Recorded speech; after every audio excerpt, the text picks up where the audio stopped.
Hi, good morning, good afternoon, good evening. My name is Gebre Christos. I am the founder and chief editor of tighat.com, a website myself and other researchers founded to chronicle and document events in the war on Tigray. I also run another website, mermuru.com, where I develop resources and tools for Tigrinya, Amharic, and the old language of Ge'ez. I'm also a researcher in information retrieval, NLP, and recommender systems. I come from Tigray, northern Ethiopia, where there is a devastating war on the people of Tigray. My talk will have to do with this. And the talk will not be easy to listen to, but I hope that you can follow and see the context that my people live in and that I try to document every day. The topic of my talk is social media and hate speech in time of war, decade of the Tigray War. But first, let me talk a bit about the context. This is a headline from the Washington Post from March 23, 2022. The world's deadliest war isn't in Ukraine, but in Ethiopia. That is the Tigray War I am talking about. But have you heard about it? How many of you have heard about it? So, where is Tigray? Tigray is in the Horn of Africa. It is a member state of the Ethiopian Federation. It is bordered by Eritrea in the north, Sudan in the west, the Amhara region of Ethiopia in the south, and the Afar region of Ethiopia in the east. So, what happened? In 2018, some political changes took place in Ethiopia, and Abiy Ahmed, the current prime minister, came to power. And he made a pact with Eritrea, for which he won a Nobel Prize. But the reality was that it was a military pact against Tigray. So after preparing for almost 2 years, in November 2020, the Abiy regime and the Isaias regime, the Eritrean Isaias regime, together with several other allies, invaded Tigray from all directions. Chemicals, helicopters, MiGs were used to destroy infrastructures and to attack people. But drones were also used. Chinese drones, sometimes supplied directly by China itself, sometimes by United Arab Emirates, Turkish drones, Israeli drones, Iranian drones. Think about that. Iran and Israel are arch enemies, but both of them supply drones to Ethiopia, to the Ethiopian regime, to attack Tigray.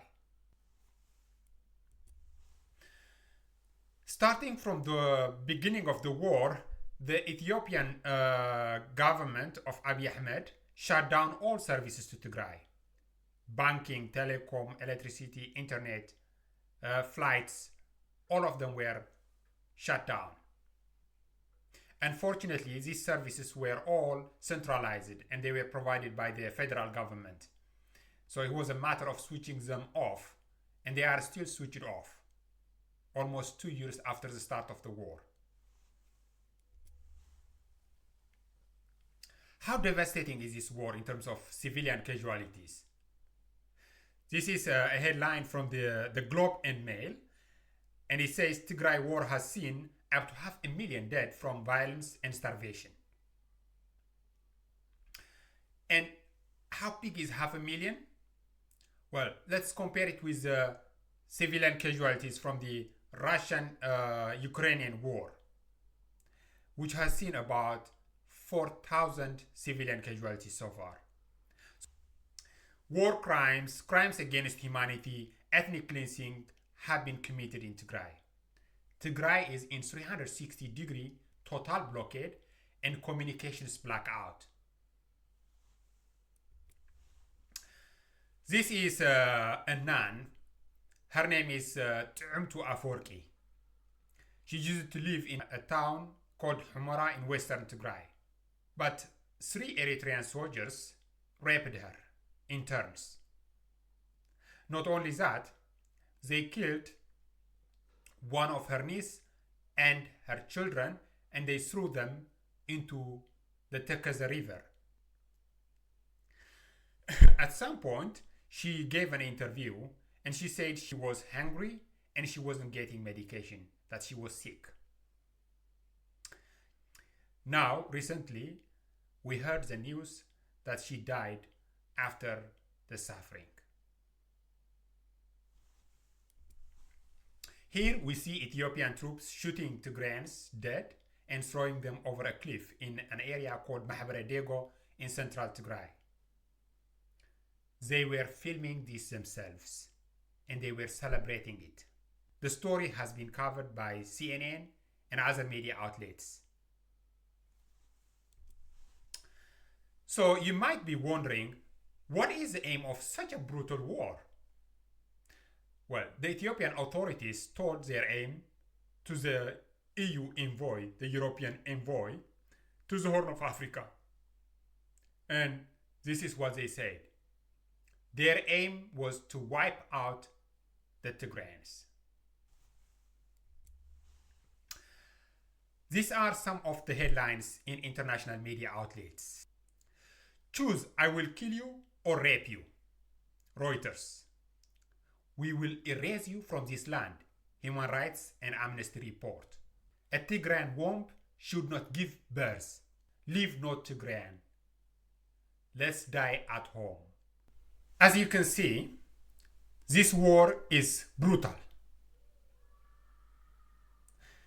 Now, we want to see how social media played a role in this. How hate speech became normal using social media platforms and how it escalated during the war. So, social media and Ethiopian diaspora. There has been hate in Ethiopia and Eritrea against Tigrayans. But the coming of social media slowly normalized it, spread it, and took it to another level. 2016 was especially a turning point. The man that you see in the image is called Mesai Mokonnen. He is a news reader in a diaspora TV called ISAT. In 2016, he read a message which it calls on what it calls the 95% of Ethiopians to exterminate the 5% Tigrayans. He's referring here, the Tigrayan population is about 6 to 7% of the Ethiopian population.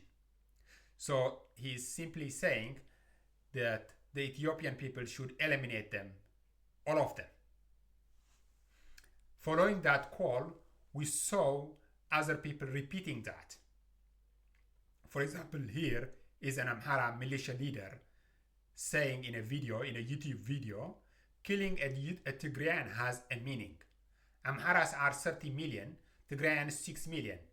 If we lose 6 million Amharas while wiping out Tigrayans, then the rest of Amharas can live freely.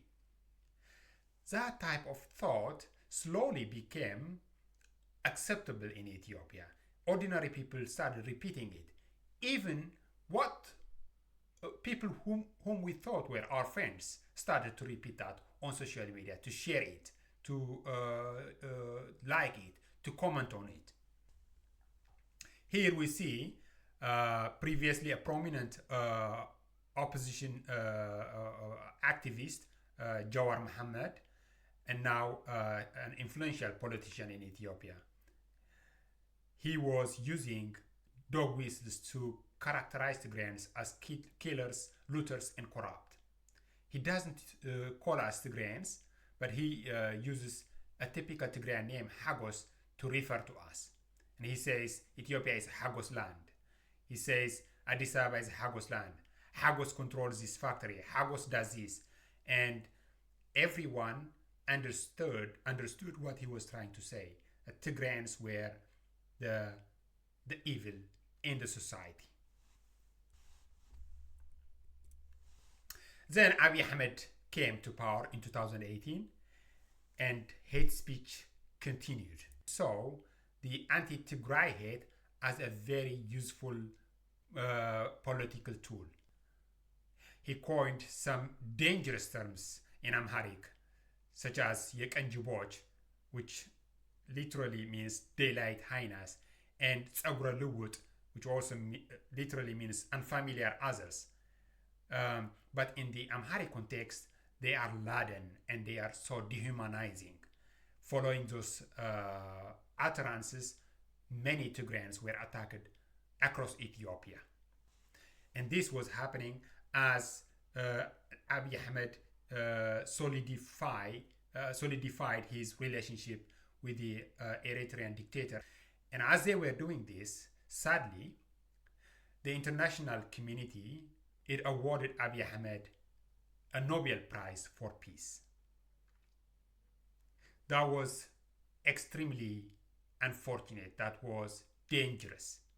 And Abiy Ahmed uses that as a legitimacy to impose his rule on Ethiopia and also to continue to fan hate against Tigrayans. He thought he was given the license. Now, we have been looking at how social media played a role in normalizing hate speech in Ethiopia before the war. Now, let's look what happened during the war. The war and genocidal calls. The war on Tigray, when it was declared, was supported by religious leaders, non-Tigrayan religious leaders, and elders. Here we see Ethiopian religious leaders and elders expressing support for the war on Tigray.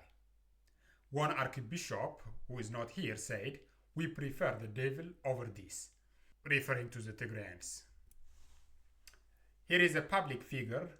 You might probably know him. He's a very known athlete, Haile Gebrselassie. He supported the war. He even joined the Ethiopian military forces, and he said that he is also able to kill. But here he says, supporting the war, the Ethiopian people may perish, but Ethiopia will continue and will never disintegrate. Even thinking about that is picking up a fight with God. Haile, a member of Ethiopia's elders, called the war a miracle. He called the war a miracle. So the war took hate speech to a world we never heard of. Here are some hate speech that have been uttered by high-profile government and public figures during the war. Daniel Kubrat is a special advisor to the Prime Minister, and he called for wiping out the enemy. He specifically said, "It is easier to wipe out Tigrayans than to understand. Angels shouldn't try to understand the devil." He's a diacon and he's using a religious language here, which in Ethiopia is very powerful. Here we see a professor from University of California, Davis. His name is Tilahun Yilma, and he appeared on Ethiopian national television and he says this: "Cancer is treated with radiation, chemicals, because if even one cell survives, it will replicate and destroy the host. Woyana, a dog whistle for Tigrayans, is a cancer. We need to have a program to systematically eradicate them, making sure no one remains. Here we see a call for barbaric cruelty. Andargacho Tsege is a British citizen, but also an Ethiopian politician and mogul. He owns business media. And here, wearing the Ethiopian Defense Force fatigue, trying to mobilize the militias and armed forces, he says this: I tell you, we should confront them with no mercy, no discipline, just with barbaric cruelty. Here is another one, preaching the cultivation of hate against Tigrayans. He is a high government and party official, the ruling party official, and he says this: we have to teach our people to hate them, Tigrayans. There are still Amharas, he comes from the Amhara region, who don't understand that. Our people must cultivate hate. Hate must be internalized. One factor for winning a war is hate, then wiping out the demon. He is speaking to Amhara artists to teach the people to hate using art. Here is the Amhara president. His name is Agenyohu Teshagar, and he said, these people are enemies of the whole of Ethiopia. They are enemies of the Oromos, they are enemies of the Afars, they are enemies of the Gambelas, they are enemies of the Somalis. We will not know rest until we have annihilated this enemy. This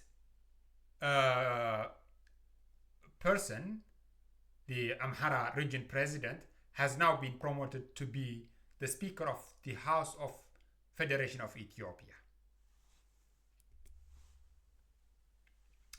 But it didn't stop there.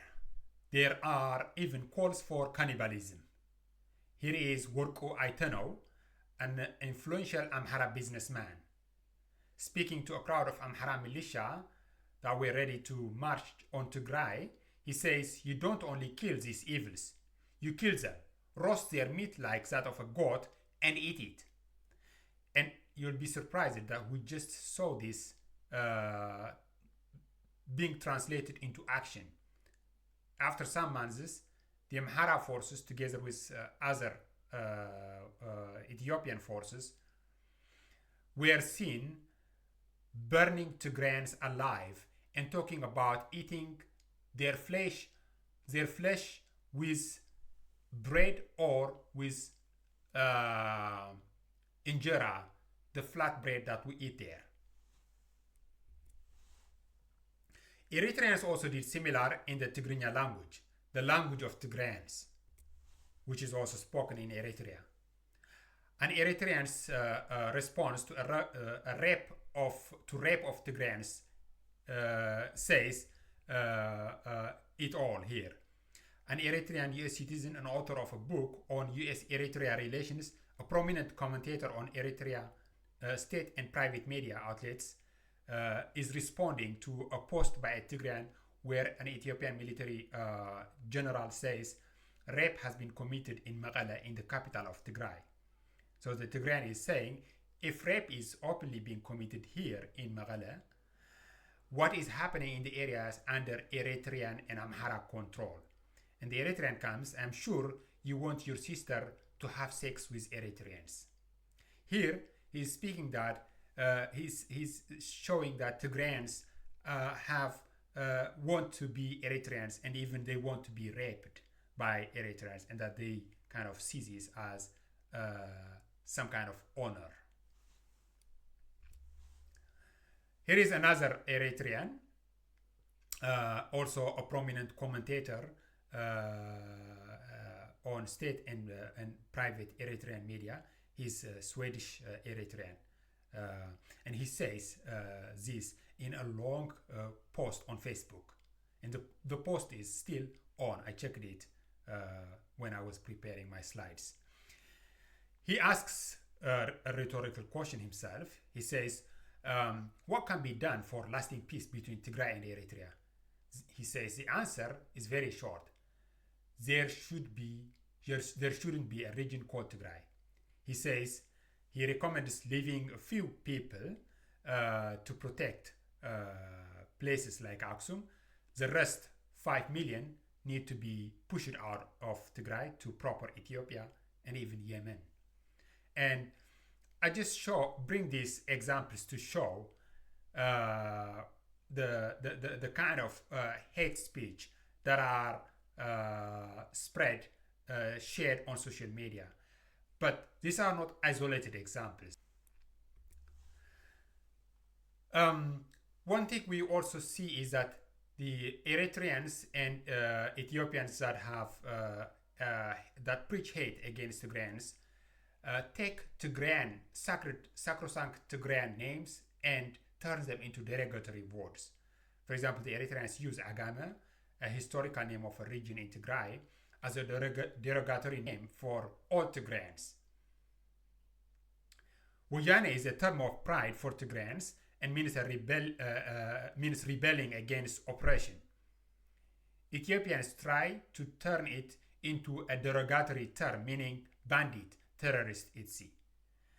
And during the war, we saw Eritreans and Ethiopians sharing these derogatory terms. So the Eritreans picking up what the Ethiopians used to refer to Tigrayans, and vice versa. As you can see, it is extremely bad. It's terrible. Genocidal calls are spread on social media and by influential figures and politicians.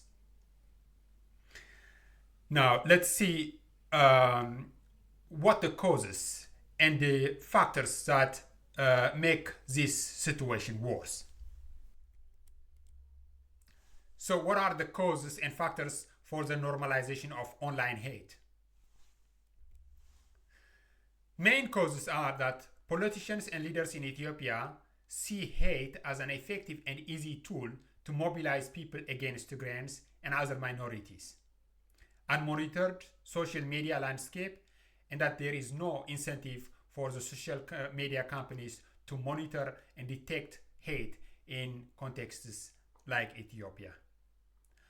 And when they don't do that, there are no punishment for not doing that. But there are also some key factors that have contributed to this normalization and proliferation of hate speech in Ethiopian social media circles. Lack of resources, data, and technical knowledge is also another factor. And in the Ethiopian context, large part of online harmful content is video and audio, and that is harder to detect. Now, we have been looking at how hate speech became slowly normal in the Ethiopian social media circles, and how social media has played a role in this. Now, let's look at what the social media companies have done to monitor and detect hate speech. Social media detection and monitoring. Reporting doesn't help. When the online hate reached the highest peak during the war, the leaders of the Tigrayan diaspora community, the only leaders of the Tigrayan diaspora community and friends, asked the community to report. They thought the social media community standards would be helpful. Then the community started reporting and reporting. But it was just like talking to the wall. The standard automated answer or silence was the only thing we got. Posts and videos remained there as before. Not only that, there was something interesting as well. Organized Ethiopian and Eritrean groups started to report Tigrayan accounts that were raising awareness about this war. So the social media companies started to take action on the Tigrayan accounts because they were flooded by complaints. So it was a double victimization in this case. Let's look at one example to illustrate what the social media companies were doing. This concerns Facebook, but it's also similar with other social media companies. Here is a guy, a prominent social media influencer, the Genocidal, and he's making a direct call for genocide on the Tigrayans that live in the rest of Ethiopia. Here he says, the war is with your long-time neighbor, the person who grew up with you. The war is with the traitor who you raised and fed. The war is not only with the invading junta from Tigray, that's another label that the Ethiopian Prime Minister Abiy Ahmed coined to refer to Tigrayans, but with the spy and targeting officer next to you. We desire, who desires your death and is eager to drink your blood. If you can clear and control these wild thorns and chameleons in your bosom, don't even doubt that victory is yours, and you know who they are. Do it even if it grieves you, he says. He says, let this be done starting from today in Dessie, Kombolcha, Habru, Addis Ababa, and in every city. So this call was made on social media, especially on Facebook, and many of us reported it. And this is the standard answer we got from Facebook. The post was reviewed and thought it doesn't go against one of our specific community standards. This is a Tigrayan on the left reacting to this message that he got. If a literal call for genocide doesn't go against your community standards, then what does? Indeed, what does then? Like I said, the calls were made in a coordinated manner from very influential social media accounts and at the same time. And they were liked and shared by thousands of people.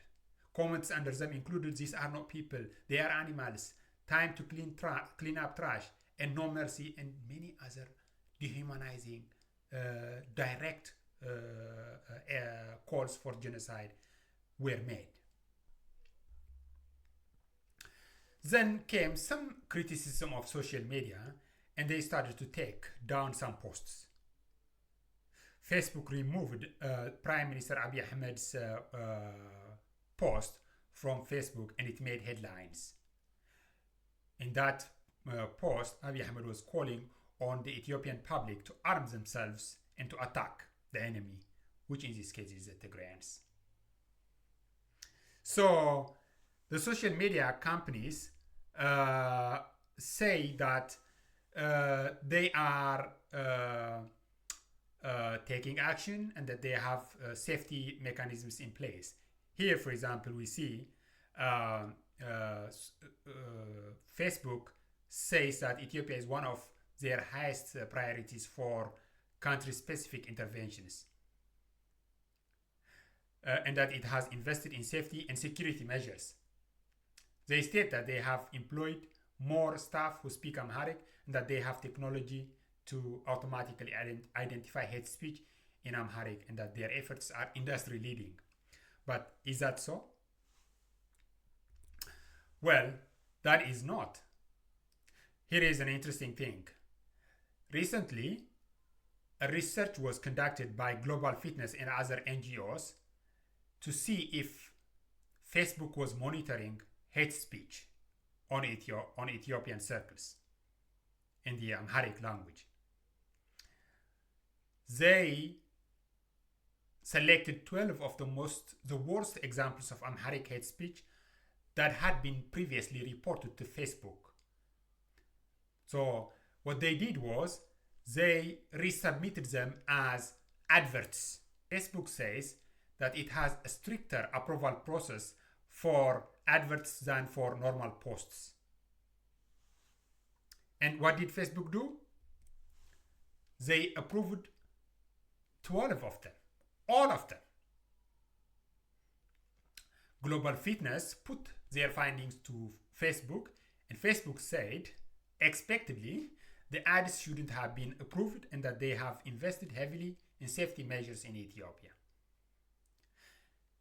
Then again, after that, Global Fitness submitted 2 examples of real-life Amharic language hate speech a week later after they received the response from Facebook. Remember, the response said that they shouldn't have been approved and that they have invested heavily in safety measures. What happened again then? Well, both ads were again accepted by Facebook for publication within a matter of hours. So, let's see. These are some of the posts that they received. These are posts targeting Tigrayans. And if we see the first post, it says, "The Fano will not send anything, not even a bird. We have blocked your road that goes to Tigray. Let them die of starvation. We will not waste a bullet on them. We will starve them to death. We will not pass anything to killers. All Tigrayans are TPLF and all Tigrayans are killers." So posts like these were simply accepted as adverts by Facebook. So as you can see, social media company reactions to hate speech, especially when there is some type of media attention, is only damage control. So as you can see, hate speech has been at an alarming level in the Ethiopian context, especially during the Tigray War. And we have seen that social media companies have no mechanisms to detect and remove posts. They have no interest to do that because they have almost nothing to lose. Now, given this, what can be done? What should we do? I'll be honest with you, I don't have answers, but I have questions that I want to bring here so we can talk about them. What can be done? As we saw before, diasporas increasingly play influential role in their home countries. In the Ethiopian case, the Ethiopian diaspora has played a negative role by normalizing hate speech in social media. These people they live in faraway lands, in different places, and they are not a problem for their host countries because they write normally in the language of their countries. So if someone is living in Germany and is writing in Amharic, for example, it's just it's not a concern for German. So they don't bother their host countries, but they have a significant influence on their home country back on the country of their origin. But their origin countries have little leverage on them. They can't hold them accountable. They don't have the resources. They don't have the capacity to do that. So here is an interesting question. How can we decrease the how should we deal with the diaspora influence in spreading online hate in their home countries? We have seen that social media are being used as tools for the demonization of minorities and for inciting violence against them. Especially in undemocratic countries, this has become really a big problem. In Ethiopia, Tigrayans, Kamans, Benishanguls, Agos are targeted using social media. In Myanmar, the Rohingya have been targeted. Facebook has been accused of being used for this previously and now again in Ethiopia. So what can be done to prevent social media from being used for demonization and inciting violence against minorities in low resources, underdeveloped countries? How to create a global alliance? How to create awareness? Can the UN be of help here, maybe? And it's also important to talk about the incentive for social media companies. As I said before, social media companies have no or little business interest to lose from their platforms being used for online hate or harm in developing countries where the social media companies have no presence. In that case, how can they be incentivized to act? Or how can they be punished for negligence? What do we do, especially when countries' leaders see online hate and harm as a political tool? Another question is regarding resources and technology. Developing data resources and technology tools requires financial resources and research. As there is little market interest, it is hard to get and do. What alternative sources or ways are there? And to make matters worse, developing resources and tools for many languages are difficult. Amharic and Tigrinya verbs, the verbs of the two Ethiopian languages that are used for hate, as I showed before, can have up to 100,000 different inflections. Yes, 100,000 different inflections. In English, the verb to kill has about 8 inflections. At mermuru.com, for the Tigrinya verb to kill, we have at least generated about 50,000 different surface forms. What does that mean? That means one person can use any of these 1,000 different inflected forms to express hate, and that means you can't capture that with some kind of dictionary of hate speech unless you generate a huge number for the different verbs and the different words, which is practically difficult. So we have seen that I don't have really answers. I have only questions like you, questions that we can think about. With that, I want to say a few things, a few final points, and I will finish. At TIGHAT, we have 2 projects. As I said before, TIGHAT was founded when the war started, and it has emerged as a platform for Tigrayan voices and collaboration. And we do this all without funding. There is a large community willing to support in archiving and documenting hate speech and other types of online harmful content with us. And we have specifically 2 projects, ongoing projects. Civilians Casualty Compilation Project and Hate Speech Monitoring and Archiving Project. We have collected substantial number of hate speech, and we are looking for collaboration and funding to scale up our works.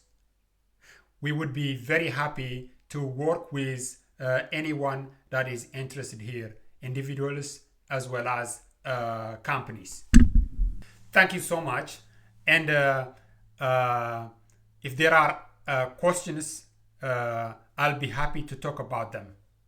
Thank you for listening. I know the talk was not easy to listen to, but I hope that you can understand the reality that my people live in and the context that I try to capture and live from afar here in the Netherlands. Thank you again.